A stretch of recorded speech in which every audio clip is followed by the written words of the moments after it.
Good afternoon, CFM. This is Coach Matt with our Tuesday workout. It's Christmas Eve. Let's begin today with 2 rounds through. Start with 25 calories on the first round, 20 calories on the second round, then come out for 10 leg swings on each side. If you can do this without your other foot touching the ground, get them all in a row, that would be great. Work on a little balance as well as the dynamic stretch of the hamstring and the hip flexor on that one.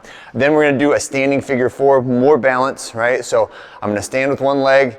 If you need to be near something because you might fall down, that is fine too. If you can do this in the open floor, right, and just deal with it, right, that's great too. So start with that figure 4 position. So my shin is above my knee right here. It's kind of anchored on top of my kneecap. And then I reach from the overhead position, and then in control, I try to stretch down. Whoop, I'm falling, I'm not falling. Reach down and try to touch my toe and see how I was like 2 inches away on that first one. Next one, oh, I'm a little bit closer.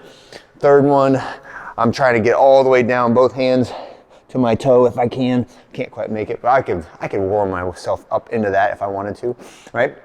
But progressively get deeper and deeper into that figure 4 stretch, but 5 reps on each leg.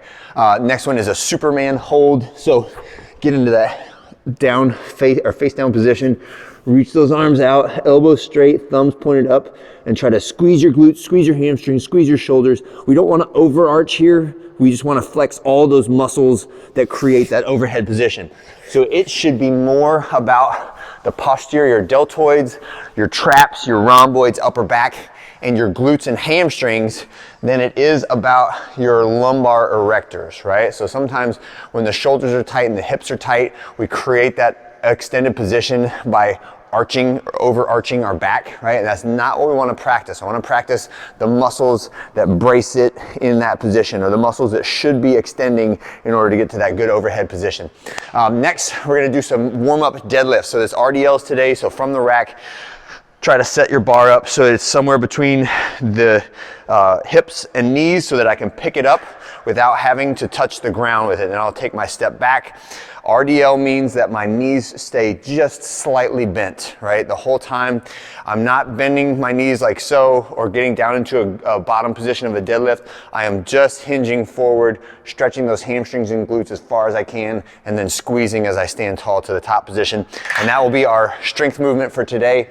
When you get to the strength circuit, this will be every 3 minutes. So there will be a running 18-minute clock that is capturing all 6 rounds, and each round should start at a 3-minute mark. So 3, 2, 1, go. From 0 to 3, you have to perform these 3 exercises in the strength circuit. Okay, so the first one is 7 reps of the RDL. There's percentages listed on there. They should be relatively challenging, but not threshold level. The next one is 10 reps of a band resisted supine reverse squat, right? So I have the little band. I like these orange ones, red ones, and even the teeny tiny blue ones. Don't try to use the big heavy bands because they don't allow you to get resistance through the full range of motion, right? So I want to have a good amount of pull on this band. It's right over the tops of my feet, and I'm going from straight legs until knees get as high as I can. We're using those lower abdominals and the hip flexors to pull those knees up towards your chest. Right, that's our second exercise. And then the third one is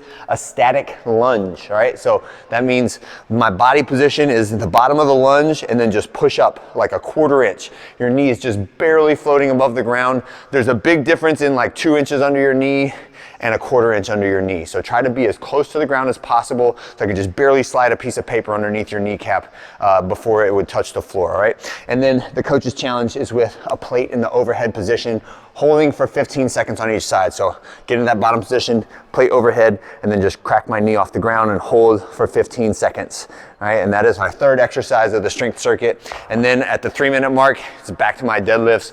Repeat that sequence for 6 total rounds, all right? That is the strength circuit for today.